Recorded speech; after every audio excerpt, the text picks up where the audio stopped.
Mallojula లొంగుబాటు Maoist party వీడేందుకు సిద్ధమైన అగ్రనేత పోలీసులతో సంప్రదింపులు సమాచారం లేదంటే పోలీసులు తాజాగా మల్లోజుల వేణుగోపాల్ మరో లేఖ విడుదల పార్టీ తప్పిదాలే పోరాటం దెబ్బతీశాయి ప్రాణత్యాగాలను ఆపాలి పార్టీ నష్టాలకు నిన్ను కారకుడినే అందుకే తప్పుకుంటా అంటూ మల్లోజులు చెప్తున్నాడు. సో ఇక్కడ ప్రధానమైన అనుమానం ఏంటంటే మల్లోజుల వేణుగోపాల్ అనే వ్యక్తి ఎక్కడున్నాడు నాకు తెలిసి అయితే పోలీసుల అదుపులో ఉన్నాడేమో అని ఒక అనుమానం అయితే బలంగా ఉన్నది. సో ఇప్పుడు చాలామంది ప్రధానమైనటువంటి వాళ్ళని మేము చంపినాం వీళ్ళు ఈ పొజిషన్లో ఉన్నారు అగ్రనాయకులు చంపినాం అంటున్నారు కదా. ఒక్కొక్క అగ్రనాయకుడికి ఇప్పుడు డీజీపీకో లేకపోతే ఎస్పీకో లేకపోతే డీజీపీకో ఒక భద్రత వలయం ఉంటుంది, వాళ్ళకి ఒక గన్మెన్లు ఉంటారు. అదేవిధంగా మావోయిస్టులో ఉన్నటువంటి అగ్రనాయకులకు కూడా గన్మెన్లు ఉంటారు. చిన్న స్థాయి కార్యదర్శిని మొదలెట్టుకుంటే చాలా పెద్ద స్థాయి వరకు ఉన్న వాళ్ళు కూడా వాళ్ళకు ఒక వలయం ఉంటుంది. ఆ వలయాన్ని దాటుకున్న తర్వాతనే వాళ్ళని చంపడానికి అవకాశం ఉంటుంది. కానీ ఈ సిఆర్పిఎఫ్ బలగాలు కానీ వీళ్ళ ఛత్తీస్గఢ్ ఈ బలగాలు కానీ మేము ఇద్దరు అగ్రనాయకులు చంపినామంటారు. మరి ఇద్దరు అగ్రనాయకులు చంపినప్పుడు మిగతా క్యాడర్ ఉండాలి కదా, క్యాడర్ కూడా ఏదో విధంగా వాళ్ళు దెబ్బలు తాకాలి కదా, దెబ్బలు తాకాలో లేకపోతే వాళ్ళకు బుల్లెట్ దిగాలి ఏదో జరగాలి కదా, ఎందుకు వాటి చూపించలేదు అంటే వాళ్ళ అదుపులోకి తీసుకున్న తర్వాత ఒక్కొక్కరు చంపుతూ పోతాను. ఇప్పుడు మల్లోజుల వేణుగోపాల్ పైన కూడా నాకు అనుమానం ఏంటంటే ఆయన ఆల్రెడీ సిఆర్పిఎఫ్ లేకపోతే కేంద్ర బలగాలకు సంబంధించినటువంటి బలగాల స్వాధీనంలో ఉన్నాడు. సో ఆయన ద్వారానే లేఖలు రిలీజ్ అవుతున్నాయి, ఆయన ద్వారానే ఫోటో రిలీజ్ అవుతుంది. ఇవన్నీ అనుమానాలు చాలా బలంగా ఉన్నాయి.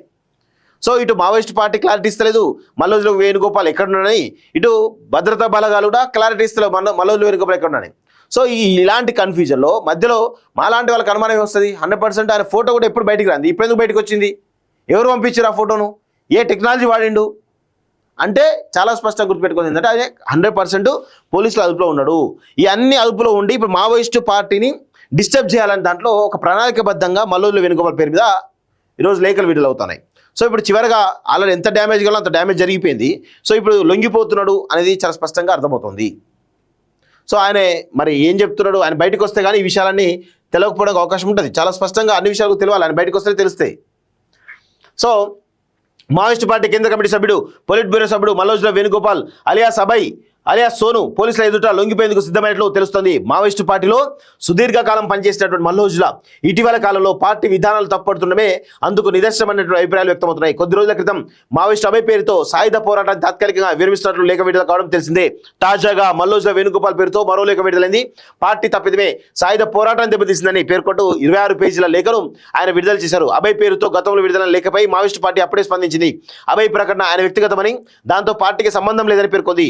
అదే సమయంలో ఇద్దరు మావోయిస్టు పార్టీ కేంద్ర కమిటీ సభ్యులు పోలీసుల మీద ఎదురు కాల్పుల్లో మరణించారు.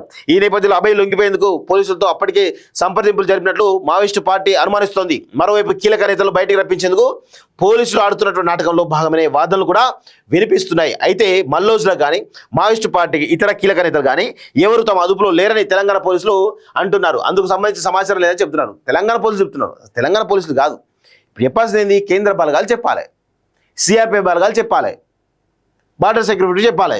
గడువు సమీపిస్తుందో ఈ ఏడాది మార్చి చివరి నాటికి మావోయిస్టు పార్టీ తుదిమిట్టిస్తామని కేంద్ర ప్రభుత్వం చెబుతోంది. అందుకు తగ్గట్టుగానే మావోయిస్టు ప్రభావిత ప్రాంతాల్లో బలగాలు మోహరించి గాలింపు కొనసాగిస్తున్నాయి. భద్రతా బలగాలు మావోయిస్టుల మధ్య ఎదురు కాల్పుల్లో పార్టీ క్యాడర్ ప్రాణాలు కోల్పోతున్నారు, కీలక నేతలు నేలకొరుగుతున్నారు. ఈ నేపథ్యంలో పరిస్థితులు అంచనా వేస్తున్నట్టు పార్టీ క్యాడర్ కీలక నేతలు లొంగుబాటు పడ్డారు.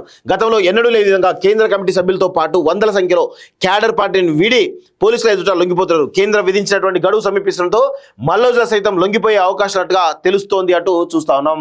సో పార్టీ తప్పిదమే సాయుధ పోరాటాన్ని దెబ్బతీసింది అంట. పార్టీ తప్పిదమే డైరెక్ట్ పార్టీ మీదనే ఈరోజు ఆరోపణలు చేస్తున్నారంటే ఇది 100% మల్లోజుల వేణుగోపాల్ యొక్క వ్యవహారం కాదు అనేది గుర్తుపెట్టుకోవాలి. పార్టీ తప్పిదమే సాయుధ పోరాటాన్ని దెబ్బతీసిందని, అందుకే పట్టున్న ప్రాంతాల్లో పార్టీ క్యాడర్ను కోల్పోయిందని మావోయిస్టు పార్టీ పొలిట్ బ్యూరో సభ్యుడు మల్లోజుల వేణుగోపాల్ పేర్కొన్నారు. తన ఆవేదన వినిపిస్తూ ఆయన తాజాగా ఓ లేఖను విడుదల చేశారు. అయితే ఈ లేఖపై ఆగస్టు అని రాసి ఉంది. దీంతో 2 నెలల క్రితమే ఆ లేఖను ఆయన విడుదల చేసినట్టు తెలుస్తుంది అంటూ అంటే ఒక రకమైనటువంటి పరిస్థితి అయితే చాలా స్పష్టంగా కనబడుతున్నట్టు అర్థమవుతా ఉంది. సో మావోయిస్టు పార్టీలో వీళ్ళు అంటే 2 రకాల వ్యూహాలు పడుతూ ఉన్నారు. ఎవరు కేంద్ర ప్రభుత్వం ఒకటి పార్టీని నాశనం చేసే విధంగా, ఇంకొకటి ఏందో పార్టీస్లో ఒక మధ్య విభేదాలు తీసుకొచ్చే విధంగా 2 రకాల ప్రయత్నాలు చేసి పార్టీ కంప్లీట్గా డిమోరల్ చేసేటువంటి ప్రయత్నం చేస్తున్నట్టుగా చాలా స్పష్టంగా అర్థమవుతుంది.